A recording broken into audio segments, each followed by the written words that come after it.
And welcome to the 105th episode of Sawdust Nation podcast. Man, we got a full episode for you, and we have a special guest. He should just be another host. It's Daniel from PWN CNC himself, going to talk about what's going on in his shop. We have Nick from MPG Creations, Nap from Nap's Nutty Works LLC, and myself, Josh from North Country Woodworking. Well, we're going to start the episode off by throwing it at Daniel and seeing what's going on in his shop and what he's releasing in his store. Daniel, what's up, man? Hey, guys. So I have come out with a brand new product for both as an option to buy with my spindle kits, as well as an option to just buy the maker's pack and make it yourself. A VFD enclosure. This basically turns what is a plug-in kit to a literal plug-and-play kit. So it's right out of the box, ready to plug in everything you need. Plug it into your CNC, plug it into your power, plug it into your spindle motor right on top after you've mounted it, and you're ready to run with a spindle right on your machine. It's super easy. Wow. Can't beat that. It's weird. That's some next level stuff, man. And it's kind of funny how, like, everyone went from, like, oh, yeah, hey, we're all got spindles, we're all plug and play. Daniel's been given, like, how-to videos doing all this stuff, and now he's just making it more simple. It's got to be as simple as possible. There's no reason everybody has to constantly do all the research over and over and over again. I put it all out there. It's in the spindle kit manual. You can literally, if you had my manual, you could probably go source your own parts and put your own spindle kit together. That's how much information I have in this kit, in this manual. But you don't really need it if you buy my kit. So, Well, it's cheaper if you buy your kit anyway, because you've already done the legwork. You've already sourced the parts. You've already found, the best, highest quality material and products out there, and put it in one package that is now truly a plug-in. and you have the knowledge that an engineer has actually looked at it, researched every single part. Make sure you have the correct sized cables for the power that's being pushed through it. Grounded cables. Every one of my cables are grounded, high quality, handmade, heat shrunk. There's drains on the shielding, so you can get rid of all that electrical interference that happens. And one of the best parts about the enclosure is it now includes an EMI power input filter. And what I've discovered is when I'm putting this together and using it on my own machine, I have my CNC machine and the VFD plugged into the exact same 20 amp circuit. Oh, wow. Previously, I was not able to do that. So it's just one plug now, right? Yep, just one plug. And it supplies enough power for me to run my machine, run the VFD, and it's all, basically automatic. That's sweet. Did you ever end up figuring out much about that controller? Or not controller, sorry. Terminology here. The joystick board that we got, have we started getting onto that guy, or? I am just about to. I wanted to get these enclosures out first. And that's actually what I'm going to be playing with next. That thing's going to be insane, because the amount of stuff you're going to be able to hook up to that thing is going to be pretty awesome. Are the enclosures, when are they going live? The enclosures are available. So they're available for pre-order right now with the kit or by itself or as a maker's pack. And I'm starting to ship them next week. Wow. That's how close I am. I've got a bucket full of buttons. I received 500 buttons with my logo on it. There you go. For those on the that is super cool on the video. And it even lights up your yellow color too, right? Yep. It's basically it's built right into the enclosure, and it's a running pause button. So the idea is, if you have a signal coming across your PWM or your Modbus line, you push this button out, and it stops all signal going to the VFD or to the motor. So your motor will not turn until you push this button in, which activates the whole kit. Wow. Huh. It's a nice safety feature. So if you're sitting there going into bit change and you're unsure about jumping in there on something that's automatically controlled, push this button out, go in with confidence, change your bit, push it back in when you're done, and then resuming your... Now, the something that's interesting, so I did want to share something. So I've been researching the heck out of the electronics on this VFD. I've almost got the manual memorized. is how much I've been digging into this. So there are 4 digital inputs available. The running pause button takes over one of those digital inputs, which leaves me with 3 that I can utilize. There's also a couple of other inputs and outputs that I can utilize. Like there's a relay built into the VFD. There's a 0 to 10 volt output that's available. I'm trying to hook into that one so that I can hook an IoT power strip up to it and control your shop vac. So when the motor comes on, the shop vac comes on. And when it goes off, it goes off. All controlled through the spindle side of things. But one of the really interesting things, and everybody will really like this, is a future upgrade that I've been researching really hard on is being able to switch from manual to automatic mode. Now, what I mean by automatic is G-code controlled through the PWM signal or through Modbus for Onefinity folks. That's automatic control. You program it in through your CAD software. Manual mode is how you receive the kit today, which is you go onto the VFD, you hit the run, the stop button, you turn the little dial, and it controls your VFD.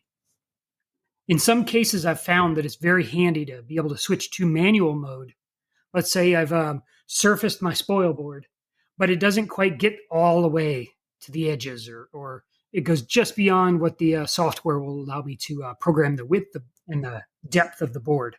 So I flip it over to manual mode, turn up my RPMs, manually jog my machine over those spots that can't be hit by the program, and then I can flip it back to automatic and continue on with my program, or with a new program. I was going to say, yeah, because if you tried to continue off what you had after switching to manual, that could be catastrophic. Yes. Unless, of course, you run a G-code to where switching manual, and then when you resume, it switches back to automatic and gives it the last known position, which there is options for that. But that's some serious code, if you will. If you talk to Billbotics, talking to Mark, like they're working G-code for a lot of stuff right now, and that stuff is ridiculous. They're trying to work out a couple bugs and all these things, and he's just like, yeah, G-code this, G-code that. I'm like, I know simple stuff. You're throwing stuff way over my head. So, but yeah, there's good stuff that you could possibly program to maybe even allow it to continue running a program if you've swapped it to manual mode. Yep. And of course, there's some interesting things in G-code.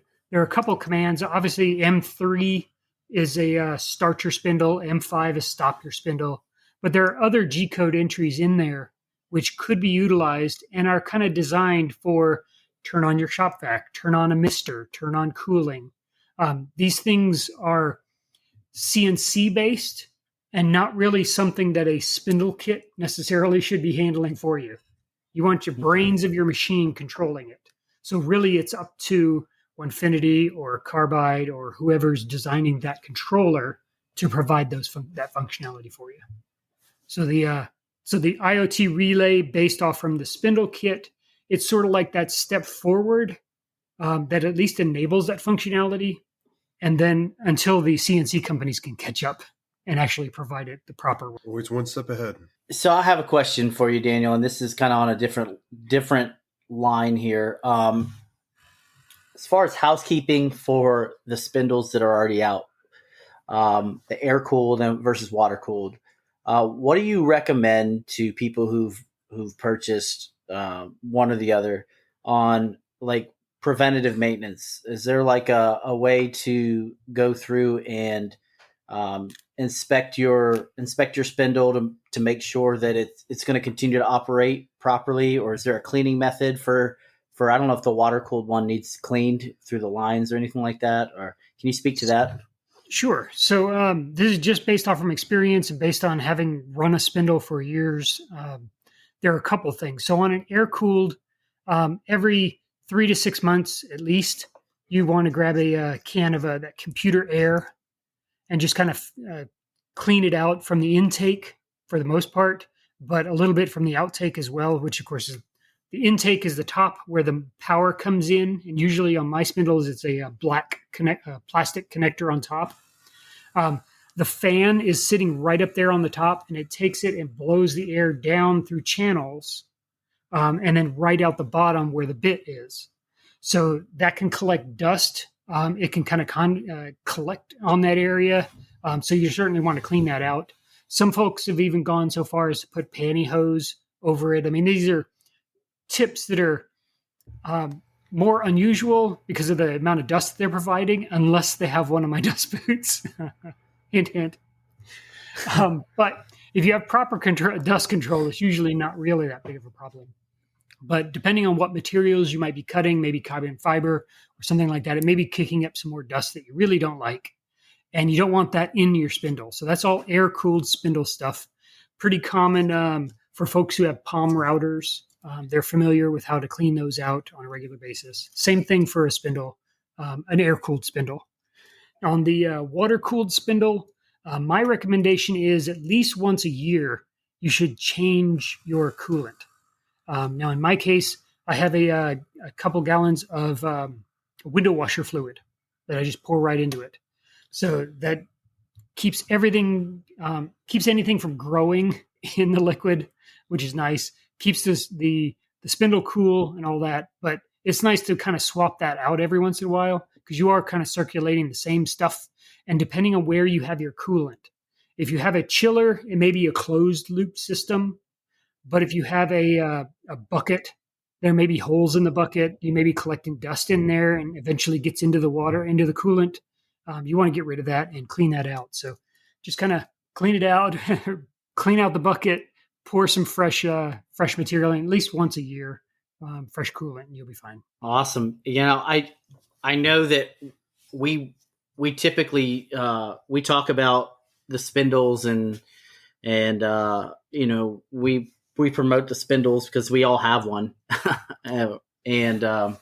But we rarely ever talk about the maintenance on them just to make sure that they're good to go and they continue to operate properly. So I appreciate that.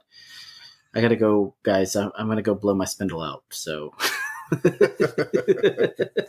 to keep that clean, man. You don't want to get all clogged up. So I was going to bring up the last topic that is happening in my shop is it's summertime, which means I have neighborhood teens coming over to help manufacturing and making stuff, and it's kind of neat to be able to sit there and share the experience of using a CNC machine, what to understand about it, talking about 3D printers, all while maybe they're bagging screws or bagging some acrylic or putting some boots together, maybe even helping gather all the parts for the spindle kits to put them together. It's just nice to be able to pass on that information. So if you ever have that opportunity, for sure, even just neighborhood teens, they're all out there, they're interested. And the best part is I'm a parent myself. So if someone in the neighborhood had a job that it's in the neighborhood, they live, they're literally your neighbor.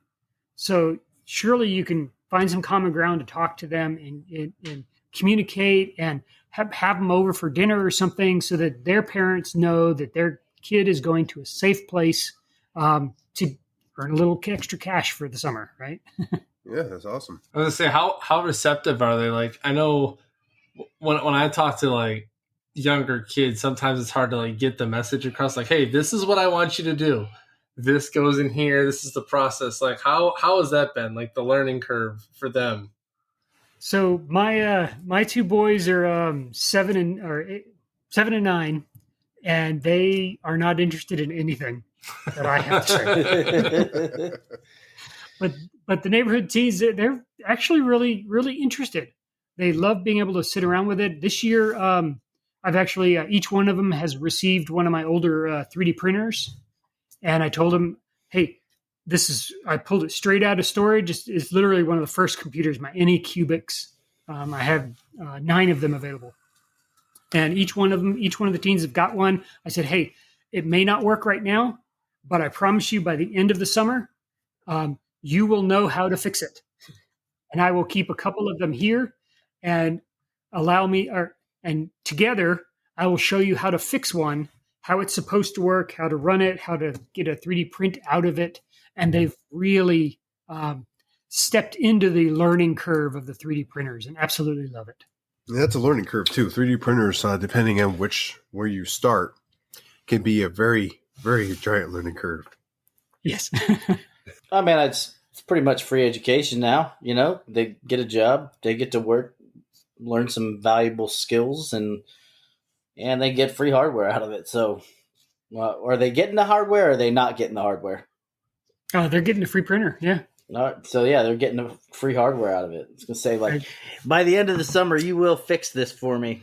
No, pretty soon, what you're gonna end up having them do is like, hey, I've got my printers running full tilt. Hey, can you print me this part? Maybe that's what he's doing. And I need 50 of them by the end of the month. Is that BS? Or you being for real? Oh no, I'm not going to make them do anything. Unless they're interested. If they want, I'll pay them. I'll pay them a fair wage. Well, I think knowledge, and I mean, like, this goes a little further into it, but I mean, like, what you're providing is knowledge and skills. And, like, yeah, money's great, and they can go and buy whatever they want, but, like, what you're teaching them is something that lasts a lifetime.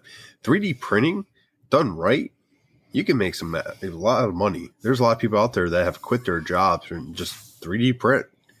So that's definitely something worthwhile to bring home. Well, I mean, hell, we're going to literally 3D print everything. We 3D print homes, for Christ's sake. Like, they do stuff like that too. Now. You know, have you seen the cement 3D print that they do? No, but it looks awesome. It sounds awesome. I saw this. It was like a crane, and it had, like, you know, the pump for all the liquid cement, and the thing would go around in circles, and just layers of cement all the way up. I'm like, that's crazy, man. They're building an actual building. How are you going to get the printer out? They'll fill the window, and then they have it keep going. I mean, like, it's cheaper. The materials are cheaper. It costs less. You can make it pretty much any way you want, and it's really sturdy. But I mean, hell, at the end of the day, like, I know Daniel's not like breeding 3D, printing engineers, but he could be, right? Plant that seed of like, hey, give you free hardware. One or two of them might tinker and might make something of it. I mean, hell. My prediction is once PWN CNC becomes a Fortune 500 company, Daniel can open up he can open up a school, and that'd be awesome. We could teach. He could be Professor Daniel and pretty much run classes on this stuff. Like Professor X, and we could be like the teachers for the other. No, okay, so I hate to say this, you're the only one that's bald here, so you might have to be Professor X. He might just have to be like... I'm cool with that.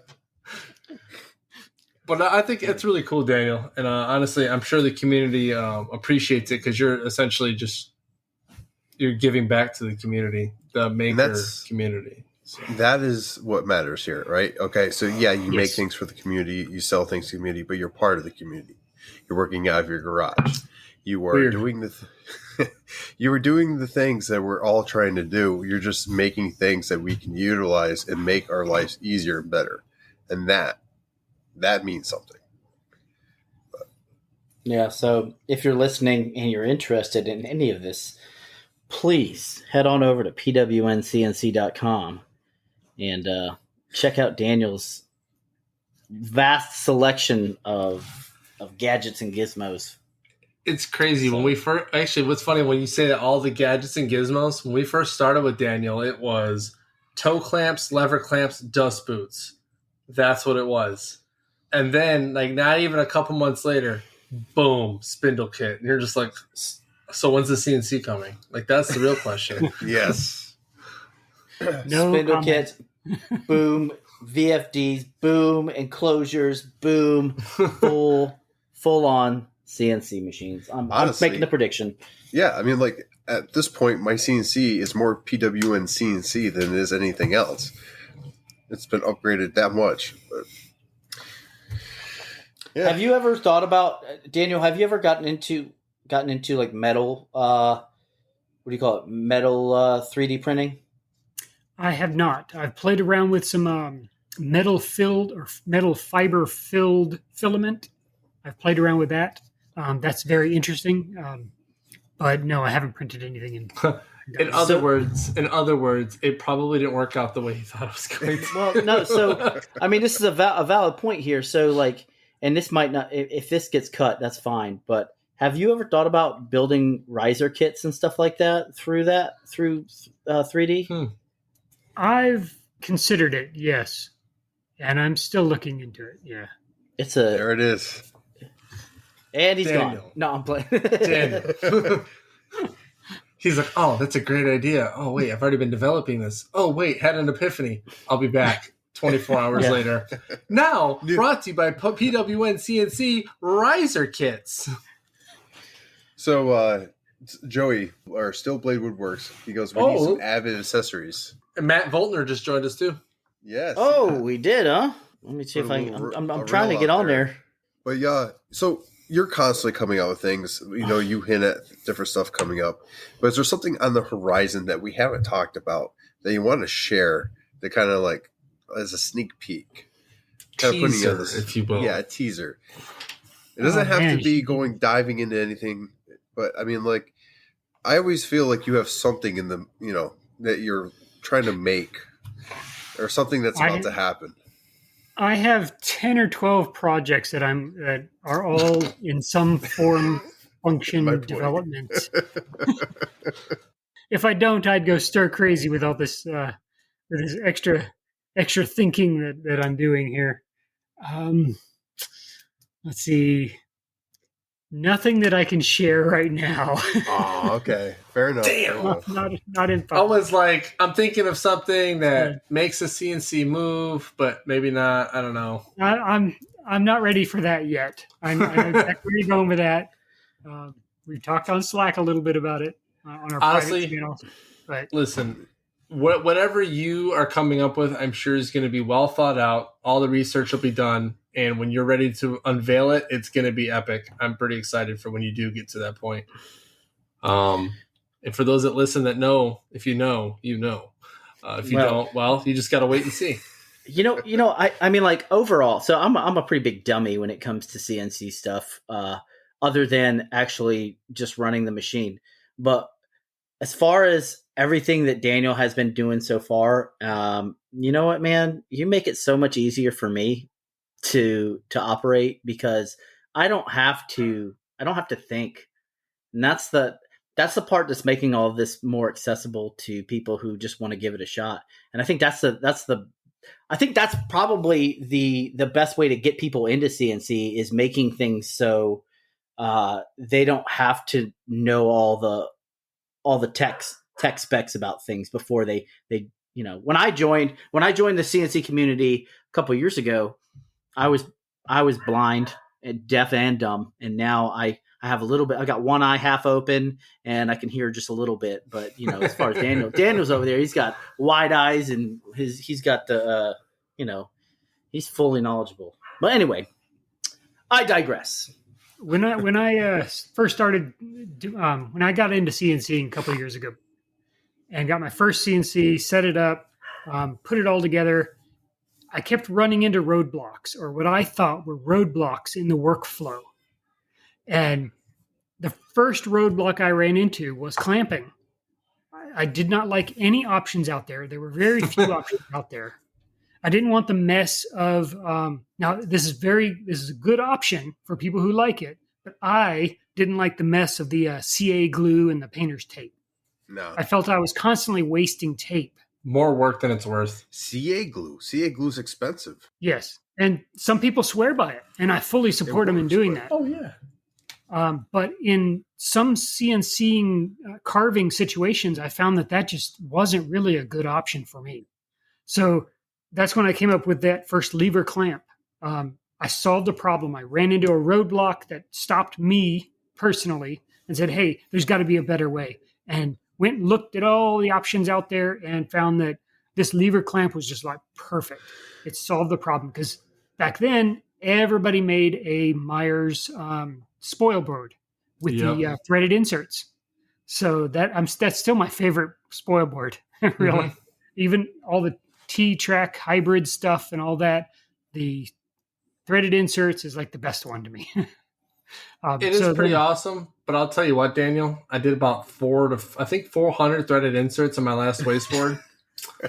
I gotta say, I love the universal aspect of threaded inserts, but damn, screwing and unscrewing and doing all that over and over and over, like I'm just like, oh my god, this is terrible. So I think I'm actually, and dare I say it, I screwed up the first wasteboard I made for my Onefinity, and I was able to use it while I was still in Texas, but now I'm gonna have to take all the inserts out, scrap it, and I'm gonna make a hybrid, I think. So yeah, I love inserts.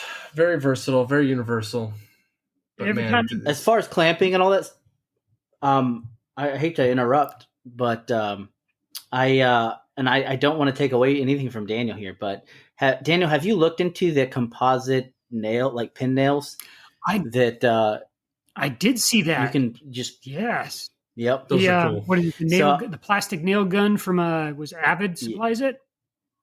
Yeah, so I have one on the way. It'll come with my machine when it gets here, but I'm so excited to try that because, like Knapp said, you know how much time you spend twisting those little things in there to get your stuff clamped down. Yeah, I made wasteboard, I made inserts, and I've actually been using my pin gun, and I've been pinning the corners and stuff like that. Like I never actually cut to those the corners of where I'm pinning, but like.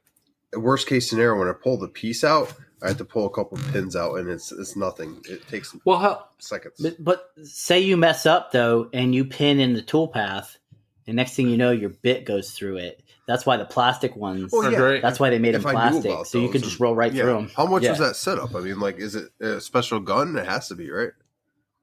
I don't know if it's a special gun. I do know that I bought the gun, and I do know that I bought nails to go with it. So I have to go back and look at my invoice, or at least go on the website and double check. But I think for me, it's going to save some time, especially with the amount of plaques and stuff I do. I mean, I'm going to tell you what, you said you could run right over it. Now, Daniel, I hate to tell you this, but some lever clamps, however you say it, potato. They've met their maker a couple times. So I've got a couple of those clamps. They have like just a little lip left that can still hold stuff down. But I'll tell you what, I'm sitting there working on the saw stop, whatever, and all I hear is, and I'm like, yeah, oh, there goes the clamp. And sure enough, I go look at it, but the way it's built, it's still very rigid, it's still very strong. But it ate that sucker. It just said, yum. And I'm like, well, it still works. I'm going to keep using it. I have 3 clamps with at least a small curvature taken out of the major part or the bigger portion of the lever clamp. It still works great. They're custom. Yeah, custom built for Nat Snotty Works, But yeah, it's great, honestly. I have a half dozen that are exactly the same way. Everything from toe clamps to the push clamps. Basically, every clamp I have, I've gone through. Man, it's always with a big bit too. It's never like a small one. Most expensive bit. And if it is a small one, it snaps it. Yeah. So Matt Voltner goes, got rid of my threaded inserts. Always an inch shy. And Joe, that's the story of my life, Matt. I'll tell you what. And then Joey's like, yeah, T-tracks are a waste of time on my CNC just because he cuts mostly plywood, so composite nail gun is his go-to. And then Matt goes, I teeth it up. It's like, I need to fix that curvature. Little to the left. Oh my goodness. But anyways, but that's awesome stuff, man. Daniel, you make some awesome stuff, and regardless if a CNC eats a part of it, it's still very functional. So I'm pretty impressed. I love using your stuff. So, oh hey, look, there's my camera. You see? Oh, there it goes. Oh, hey, yeah. Oh hey, I'm back. A look behind the scenes. Yeah, look behind the scenes is just my keyboard, mouse, and my blank phone. At least he's wearing pants this time. Yeah, I know, right? Everything, Yeah, well, chaps. Well, Daniel, if you don't have anything else to hit on, we could always send it over to Nap. Well, I hate to tell you all this, but I have nothing. Pass. No, I'm joking. So Nap Snotty Works is coming along slowly here in North Dakota because so where I thought my electrician was going to come this week, they're not coming this week. More than likely, he said next week. So I'm like, well, damn. So I can't make my and I need a table saw for this. That's why I'm saying I can't. Table saw and some other electrical outlets. But I can't make my outfeed table for my saw stop because I had to sell the one I had on the go, which kind of sucks. But in a way, it's kind of a blessing in disguise because now I get to redesign that thing and make it even better than what I made it before. I'm planning on housing my Merca sander vacuum in it and going to have like a hole drilled to where just the hose comes out, and all I got to do is, route the hose and all the fun stuff. Planning on putting one side have actual like cubbies for cutoffs, because the one thing I know myself and Nick have a huge problem with, and I know Josh, you do too, but I haven't seen your cutoff bin. It's hookers. Yeah. Oh wait, no, never mind. Sorry. We're talking about cutoffs, Nick. Cutoffs. Okay. I know I hoard cutoffs because I always say to myself, "Oh yeah, I'll use this for something later." Yeah, I never used it for anything later. I ended up selling all my cutoffs before I left, which reminds you, I actually made a good chunk. I never thought I'd make money off cutoffs, but I sure did. And but I'm gonna make cubbies for cutoffs to make it a little more organized, and then the other side will be more open for anything else I deem fit. But one thing I'm noticing right now with setting up my new shop is it is a lot bigger. 40 square feet is actually a hell of a lot of room to add to a garage. I honestly really didn't think of it because I'm like, man, it's going to be still kind of tight maybe. No, like the table saw has no BS, like an inch and a half, about a foot or two from laser and foot or two from other wall. Where the other tools are going to be at. So I have plenty of walking room, where before I was operating in more of like a foot a space when it came to me walking between my CNC, my outfeed table, and all those things. But Naps Naughty Works won't be, I don't think, operational until mid-July, just because I have to get the electrician in. I got to do insulation, drywall, all that stuff, get my heater installed, because let's face it, Minot is beautiful right now. But in about, let's see, so it's June. They said July, August, October is when winter starts to hit. So it's going to get pretty chilly here, and I want to be ready for that. So I'm not really concerned about getting stuff made, but rather getting myself prepared so I can make stuff. The laser and the CNC will be next to each other. I know Nick and I discussed it, and he said, dust could be an issue, and I fully agree with that. The best part about this particular setup this time around is I do have 3.5 foot separation between that CNC and the laser. So I can actually dedicate the smaller P-Flux, the Laguna P-Flux dust collector to it. So it'll do everything I need it to do. And then I'll use the Harbor Freight one that I'm going to upgrade, because guess what I have here in North Dakota where I bought my drum sander? I have an Acme Tools 5 freaking miles away from my house. I am so excited. I just found this out, and I am going to have a freaking field day when I go there. But I'm going to... That's where Wile E. Coyote gets all his tools. I know, right? That's but correct, somehow yeah. he still can't catch the Roadrunner. I don't understand it. Like, they're great tools, right? Maybe you have better luck. Maybe. But the beautiful thing is Harbor Freight, I got to say, we rag on Harbor Freight sometimes, but they do have those gems, right? I got to say, I was going to upgrade my dust collector to a jet. I don't think I need to do that right now. I think what I'm going to do is I'm going to replace that 1 to 5 micron filter bag on top with one of those like Oneida style filters, Canister like the filters. Laguna has. And The canister filter? I'm going to go with that. I'm going to see how that works out, because I think that'll That's actually increase my CFM, and it'll keep the air cleaner. But I will be updating my air filtration. That is the one thing I will update. I'm going to go from my little Wen that could to probably a Jet or a Grizzly or something. I don't know. I got to take a look at Acme. Acme's got all the stuff there, so I might as well go take a look, take a little peruse and buy some things. But yeah, so shop's coming along well. I just lack power, which sucks, because I really do want to make stuff. Believe it or not, I actually miss making. This has been a lot of you have a video on that, just saying. Well, I'm going to go watch that video. Maybe you can link it in the YouTube here so I can go ahead and click it and make it easy for myself. But yeah, so I'll get power next week. It'll be awesome. But you never know how much you miss making until you haven't been able to do it. I've been coming home every day exhausted from my new job mentally, because my responsibilities are, 100 times more than I had at the academy that I worked at. It kind of just made me realize where I worked was kind of a joke. And now I'm like, okay, I actually have to like know stuff now. I actually have to be an NCO / like soon to be senior NCO. So that's going to be interesting. And yeah, just dealing with people. I actually have to deal with people that work for me, which is interesting too, all in itself, because I haven't supervised anybody in like 3 years. So it's been a very interesting task, to say the least. Our house is pretty much set up. Wifey's been killing it. If we're talking about employee of the month / weeks, my wife has been just killing it lately. She built stuff. I told her, I was like, hey, listen, if you're going to put things together from Amazon or any of those things, please make sure it's tight. And she's been putting things together and everything's been solid. But I told her no drilling in the walls. She sucks at putting things on the walls. She doesn't use anchors, none of that. She just goes, screw the wall, that's it. And then it falls off like a month later. And I'm like, you put this. You're lucky. At least she uses screws. My wife thinks nails hold everything together. Can you build me a table? Well, yeah, but it's going to take a little. Why? It's just some nails and some wood. Okay. Right?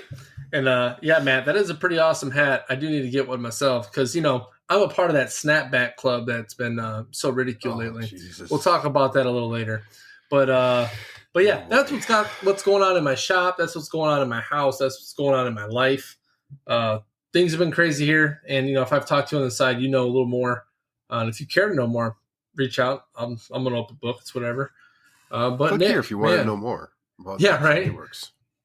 But Nick, bro, what you got going on in the shop? I see you got some honey there. That's some good honey. Oh, yeah. So we'll get to that in a minute. Yeah. But it's been a very eventful vacation for me. I have been doing nothing but working in the shop. I take the kids to the pool and stuff during the day, but other than that, like it's shop time. So plowing through my orders and I'm pumping out things as fast as I can and maintaining that quality that I like, and had some good content that I just released on Instagram of some of the projects that I was working on. And things are going great. I had a new component to my new CNC show up the other day. No, it wasn't the machine. It was just the spindle. And although it's not a PWN spindle, it will be as soon as I get a sticker on it. So I'm just saying. No, I got the CNC Depot automatic tool changing kit. And I didn't realize that the darn thing was going to weigh 25 pounds just by itself. That thing is... It's as big as my head too. I couldn't believe it. You sent that picture. And, sent that picture to me, and I was like, Jesus Christ! That's all that was on the scale, and that's not even with any of the attachments. Yeah, so I still have a ways to go on getting this whole thing set up, but I'm still running my X-Carve with my PWN CNC kit and pumping out orders as fast as possible. I actually inadvertently had to change my water on my chiller for my laser yesterday.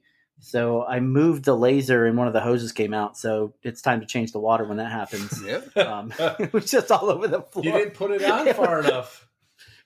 So I did, but I didn't use zip ties, and now I fixed the mistake.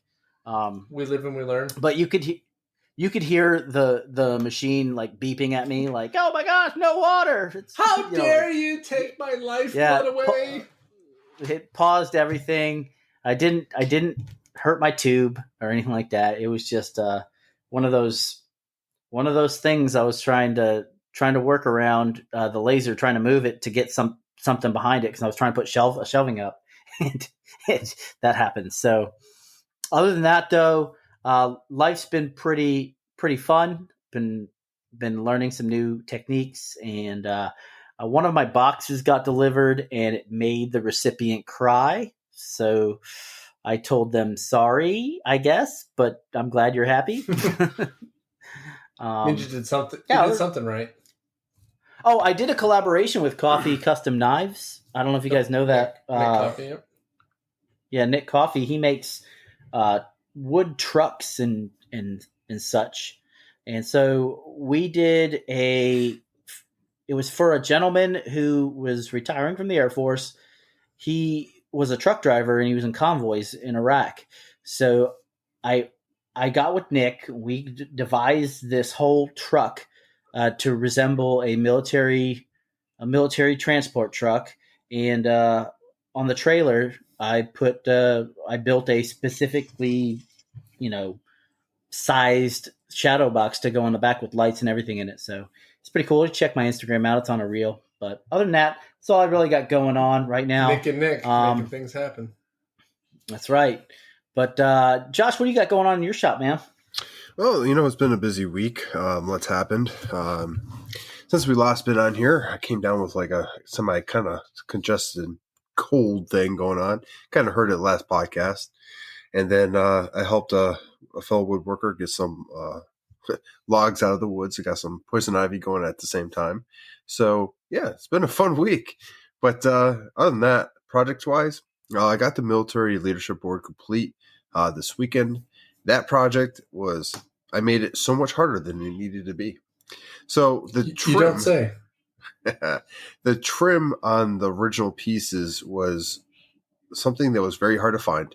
I lucked out when I did find the exact trim. And I do want to thank everyone that was helping me out, Nap, Joey, for all your help. And I had some options if I didn't find the trim. So with their help, I definitely could have got it complete. But I made the frames. I found out that my miter saw was on the left side. The 45 degrees was about 2 degrees off. Found out the hard way when I went to try to glue those frames together. And so I went to the table saw and corrected them and fixed that.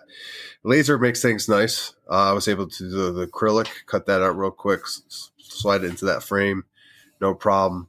And then my keyhole. So I blew up my keyhole. Long story short, every time I use the keyhole bit in my router, I always swear I'm going to get a better one because the ones I have are like the yellow ones you get from Amazon or what have you. Okay, so I used to do what you did. I used to use the keyhole bit. I used to do the whole thing, right? Yep. They have those metal ones at Home Depot or Lowe's. They're like little ovals, and I have a perfect inlay for them and perfect tool path to where all you do is cut the tool path and lay that sucker in there. Yep. It's like beautiful. Yeah, I don't use the bit anymore because I literally had one eat itself. That is awesome. But this leadership board was designed a certain way and used keyholes to hang these things. They used 2 screws and the keyholes went on there and it slid down and it holds it to the board. And long story short, they didn't want to change anything up. They wanted an exact match. So, I did what I was asked.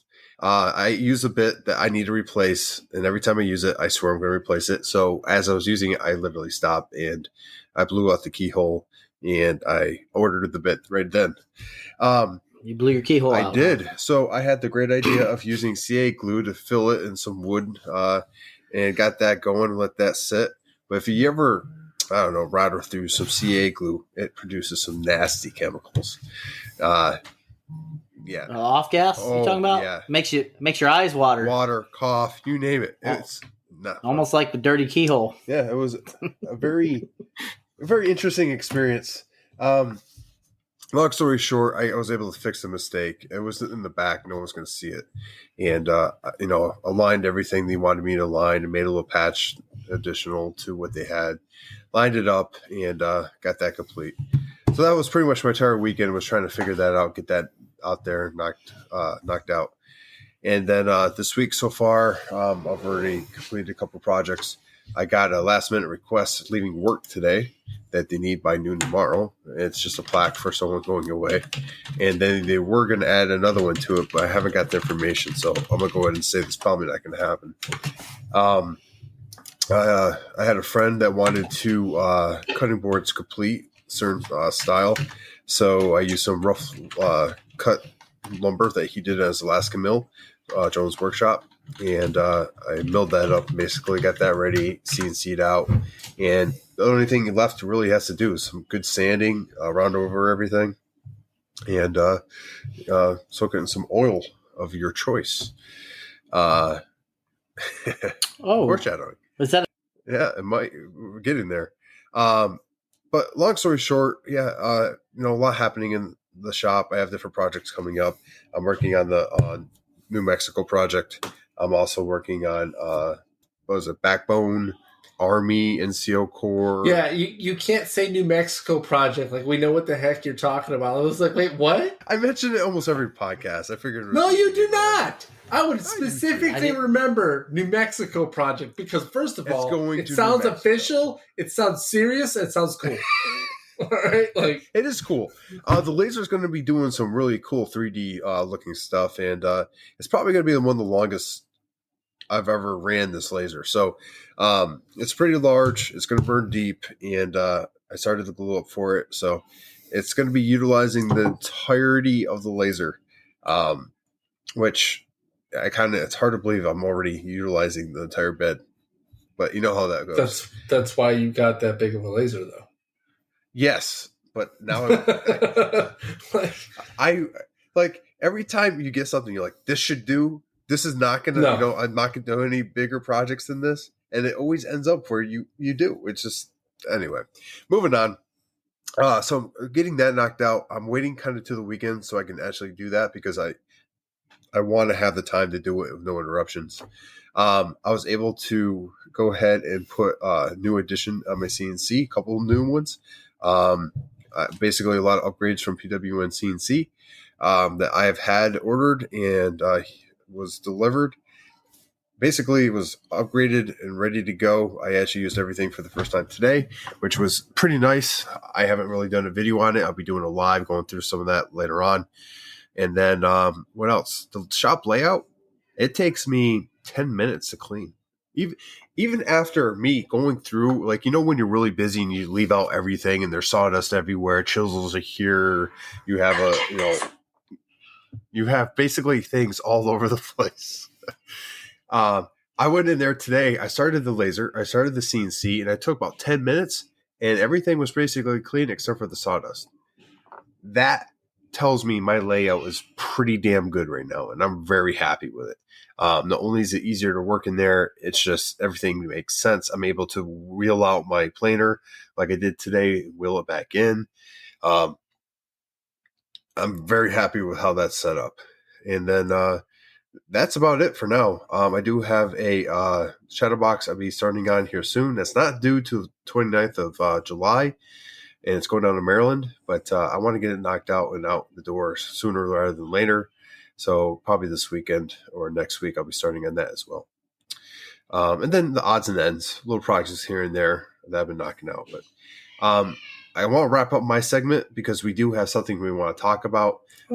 If you're on social media and you know what's going on, you will understand why we're kind of hitting on this.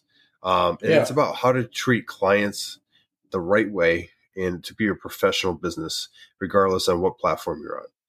And I'm actually going to give it off to Daniel first because not only does he have a legit business, well, we all do, but we all know he's the next Steve Jobs, and the way he treats his clientele, his customers, and the people that work with him is something to be respected. And I really want to hear what he has to say about this. So, Daniel, take it away.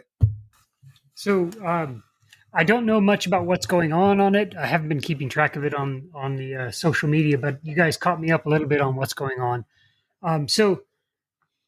My approach to helping customers is, one, be respectful. Every single person out there has earned their right for a voice. And being a vendor trying to sell products and trying to sell solutions that make your life better, part of my job is to listen. If you've got something to say, I want to hear it, because one, I can always use that information to make the products better or come out with something else that might help you out. Or even if it's just sharing a design that I don't actually make the product, I just, hey, let me design this up. This will solve your problem. Here you go. It's all about listening to their problems, understanding their point of view. And once you understand someone's point of view, it's very easy to communicate with them. It really is. They open up. They're nice. Because once you understand that you're not in it just for you, you're in it to solve a problem, to help out, to be nice, to, I don't know, be productive, find some sort of common ground where both of us can benefit. And that's my primary goal. That's what I love doing. It's just fun to turn someone who's had a problem. I understand their frustration. I try to get exactly how they're understanding their problem and learn about that. I ask some questions and I try to help out and be that 50-50. Hey, you benefit, I benefit, we all benefit. And yeah. But here's the thing, Daniel, is you're a maker for makers. Okay, so here you understand the frustrations that any of us are going to have because you've probably lived a majority of them in your realm of like spindles, dust boots, lever, clamps, any of these things. You made these things because you had struggles, you've had trial and error. So you're a maker for makers. That's why you're so willing to help the community. True. And you're in a garage. However, you don't have a snapback. Do you have snapback hats? I'm just wondering. No, I don't think I do. You need to get some. I might. I've got a couple of hats in there. I don't know what snapback is. Sorry. Oh, it's just the ones with the little tab on the back like that. Oh, right yeah. there. I've got 3 or 4 of those. Oh, perfect. You're Oh, part really? of a snapback hat gang. Good. Awesome. Okay. Yeah, so this is kind of like one of those funny things. So I'm not gonna lie, I did have a moment where I may or may not have acted kind of like old buddy on social media, and honestly, I thought the person was joking with me. So it was kind of like one of those moments, when you're trying to figure out if someone's giving you sarcasm or not, and you don't really know, and it's over text message, and there's no context. So dude asked me, he goes, "Can you make this out of particle board?" And I think he meant plywood. Okay. When he said particle board, all I thought was Nick talking about OBS and just giving it to somebody. And I'm like, sure, if that's what you're into, but you've got to be kidding me. Like, I was kind of a jerk. And then I felt bad afterwards because when he responded to me, I was like, oh, he didn't know the difference. Oh, crap. And actually, I ended up went and apologizing to that individual. I didn't get his business, but I still felt good because I apologized to him. But yeah, there's a funny thing about treating clientele, treating others with what is it? What is the saying we do? Dignity and respect. Because at the end of the day, makers, we know a little bit about a little bit, and our customer or our clientele typically doesn't know a whole lot. They just want something that looks nice. So treating them with respect gets us a long way.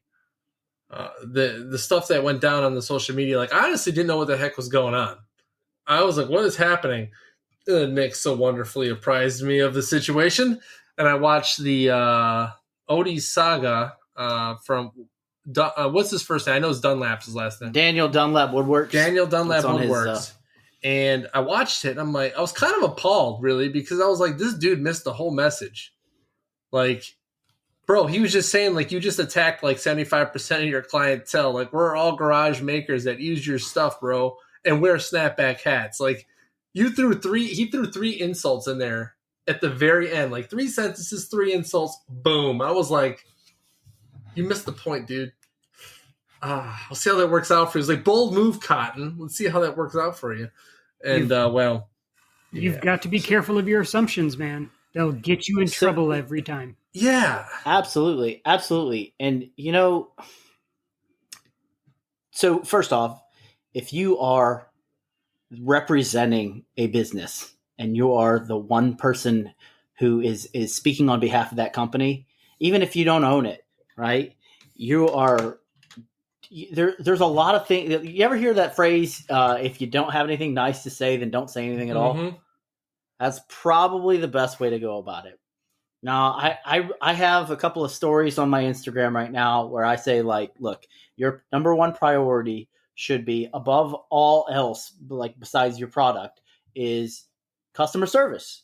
If that's if you're trying to peddle a good or a service, you want to be able to be relatable and be trustworthy to your customer base.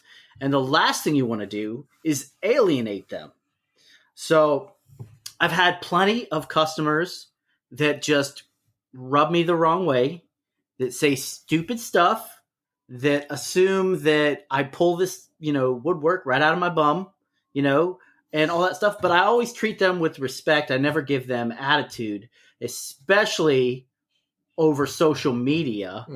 And I know we've talked about this before with a couple of other makers who were doing that in their Instagram stories. But you cannot afford as a business to put that negativity out there, because once it's on the internet, even if you delete it, it's going to be there forever, as shown in the stories over there on the Odie saga.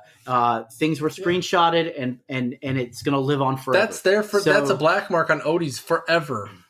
And he bashed on influencers. Like, dude, you do understand influencers are who drive your business. Like, come on, bro. So from what I understand, and there has been a history of this sort of attitude towards customers for a while, from this company, but I guess you just mess with the wrong bull on that one, because you go, like, say I post something asking a question like how it compares to whatever, and I post an opinion, right? And I get basically berated by somebody, and this hasn't happened, but I'm just saying, basically berated by somebody who owns that company. If this is hypothetical now, right? I have 1,800 followers, which is, I'm a nobody on social media. Shit, I have very little recourse to get that information out there that happened. But you go up against somebody who is an influencer now, who's got close to 92,000 people who actively engage on that guy's page every day. Now you've got a problem. And it's just one of those things that blew up out of proportion really fast because of who that individual said something to or about, right, on that page. And then obviously everybody else, we all wear these hats. We all work out of our garage, or at least most of us do. So your customer base is now going to do what? What would you do if I told you I don't like Air Force people? I would tell you to go probably get bent. Probably get out of the Air Force. Or that. I don't know. But anyway, I'm done. I'm off my soapbox, but I always try to push it to end a game here. My end game here is this: you treat everybody the way you want to be treated. All right, at least on social media. If you want to talk crap about them, do it in private, but don't be. You mess with the bull, you get the horns. That's what I'm saying. Yeah, and honestly, my last thought on this, and before Josh weighs in on this, because I'm sure Josh has got something, but the comment about how garage woodworkers wearing their snapbacks and blah, blah, blah, just for that person's information, companies like Apple, Google, Amazon, Harley, Disney, Mattel, hell, even PWN. Yeah, and even one of the leading CNC companies right now for hobbyists, Onefinity, all started in a garage, and look where they're at now. And you want to what? They treat their people with respect, all their customers. That's why we keep going back to them. Josh, what do you got to say, bud? Go ahead. I do karate in my garage too. So go ahead, Josh. Naked. Anyway. Horrible visuals. Yeah, you'll never forget that. Oh, no. La. In my happy place. So, you guys hit on the majority of it. And basically, I'm just going to end by saying is I agree with most. And you got to keep personal feelings out of it when you are representing a company. Your personal opinions, political, whatever, need to stay out of it, and you need to be in tune with your clientele. If you go ahead and do something like that and you cross a boundary and you slander the people you're trying to sell to, own up to it at least. What's step one there, Josh? Own up. Step two, apologize. Dude, Totalboat did and apologize. Sorry, Matt put Totalboat's post today was fire. Yeah, it really was. It was great. It was If savage. you're looking for a new finish, Totalboat, honey. Yeah, check out Totalboat's. We encourage you to check out Totalboat's latest reel. But anyway, go ahead, Josh. Long story short here, be a professional. You're not going to go anywhere by insulting someone. Never works out in your favor. So, especially with a community as tight as us, I mean, think about it.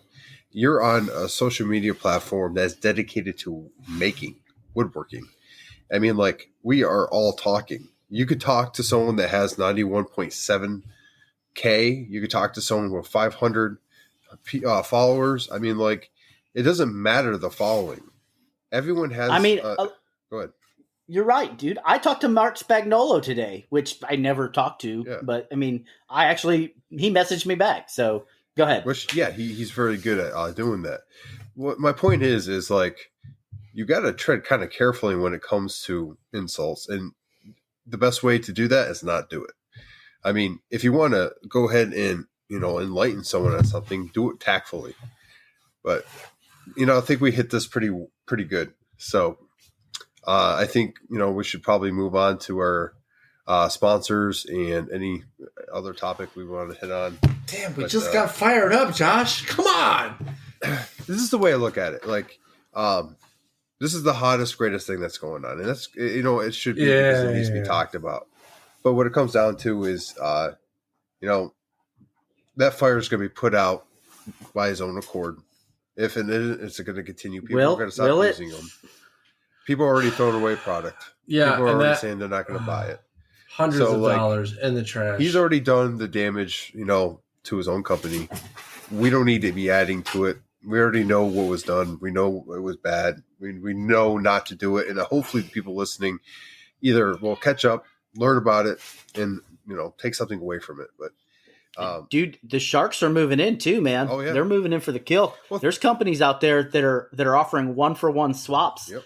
If you send them that product, they will send you their product back, like a brand new jar or container of their product. So that's pretty cold blooded, man. You know what I mean? Yeah. All right, let's move it. Let's move into sponsors and stuff. Good idea, Josh, because we could go down this rabbit hole for a long. Yeah, we could. Yeah, it is easy to get down and continue this convo, but let's see what Instagram does with it. Go ahead, Nap. Go ahead, Nap, before I start the sponsors. Hey, Daniel, why don't you kick the sponsors off? Since, you're like our, biggest sponsor, why don't you give us the site, give us the promo code? What you got for us there, boss? Way to put him on the spot. Sorry. Hey, Daniel, why don't you do the plug? We'll see you later. This episode of Sawdust Nation is brought to you by Pwn CNC. Thank you, Daniel. Don't just own your CNC, dominate it. That's right. And next up we have, before I start, if you find yourself suddenly in need of a new oil finish for your wood, Totalboat has you covered with the new Totalboat Wood Honey. Check it out. It's all natural and it's food safe for your cutting boards and other purposes. But Totalboat does sponsor the podcast as well. So check them out at totalboat.com. And if you want a 10% off promo code, you're going to have to shoot us a DM and we'll get it to you. And I want to also thank our affiliates, makerstock.com. If you check out makerstock.com and you want to get the best of the acrylics and the veneers, go for it, man. Our promo code for them is SAWDUST10, I believe, isn't it? It's a one-time promo code. And last but not least, thanks to OMTech for their continued rally behind us. So with that being said, I'm going to kick it on over to Nap. How can you get a hold of us, Nap? Well, so you're not going to find out how you get a hold of us from me. That'll be from Josh later. But if you are listening to the podcast, listen, this episode was pretty spicy. Pretty good one. I like this episode. But if you're listening to us, give us 5 stars on the old Spotify, Apple Podcast, whatever, iHeartRadio, whatever the podcast catcher you use, give us 5 stars. And if you don't give us 5 stars, go ahead and leave us a review so we can figure out what you actually want to hear about. But this episode was good. I think you'll get everything you want out of this one. But if you got topic ideas, any of those things, you can shoot us the feedback that way, or you can get a hold of us. And Josh, tell them how they're going to get a hold of us. you want to get a hold of Daniel and you want to talk to Daniel about the stuff upcoming in his shop, on Instagram, just go ahead and search for PWN CNC. And then you can go ahead and do a Google search and it will go right to his site as well. And I'm telling you what, just take a look at his shop, because I guarantee before you leave, you're going to find something you like. Then you can go ahead and use our promo code and save some money while doing it. We could always hit up Nap at Nap's Nutty Works LLC. He can answer your questions. He'll get back to you. He's itching to get in the shop anyway, so maybe you'll make his day by talking shop. Probably. Then you have Nick from MPG Creations. That's on leave with the beard and everything, which living that shop life, which is pretty nice. And then myself, Josh from North Country Woodworking, and getting in the shop when I can, but I'll answer your questions and, we can talk shop as well.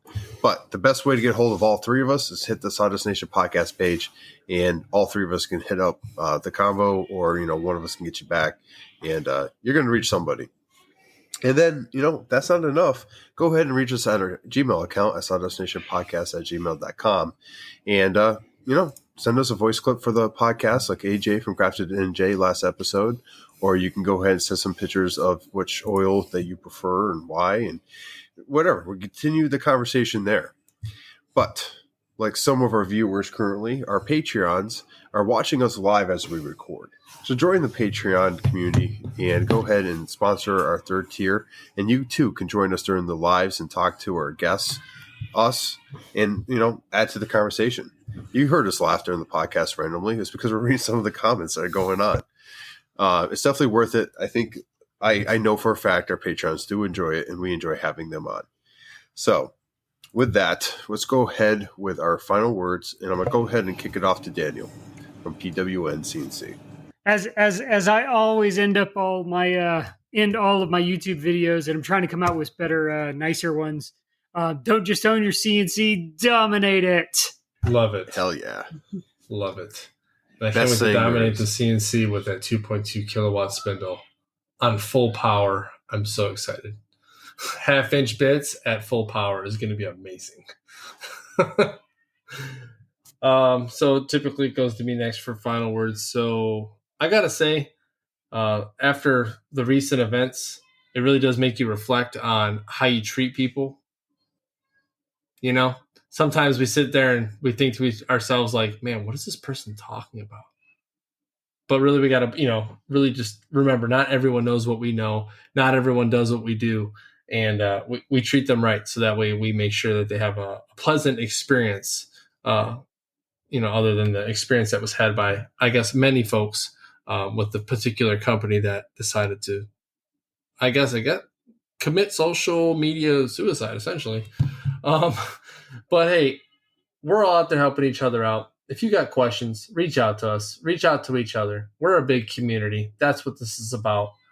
Other than that, love y'all, and I can't wait to get back in the shop again and really start showing y'all what I got going on in the shop, because my shop is boring right now. So, Nick, what do you got, bud?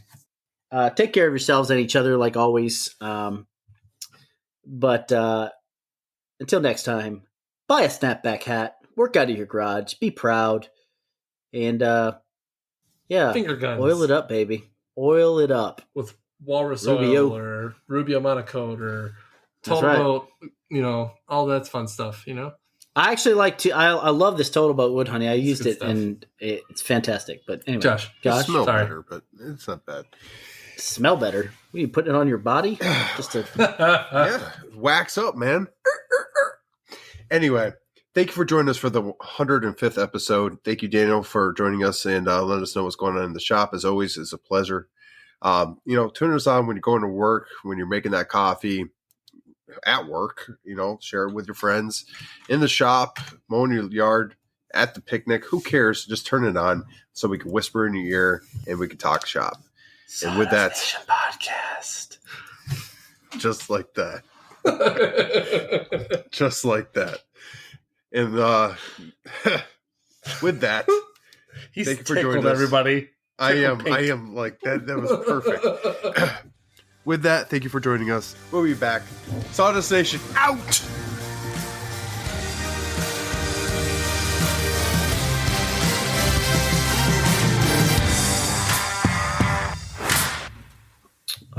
we got to talk about the Sawdust Nation swimsuit calendar coming out. Yeah, I'm October because that's my birthday.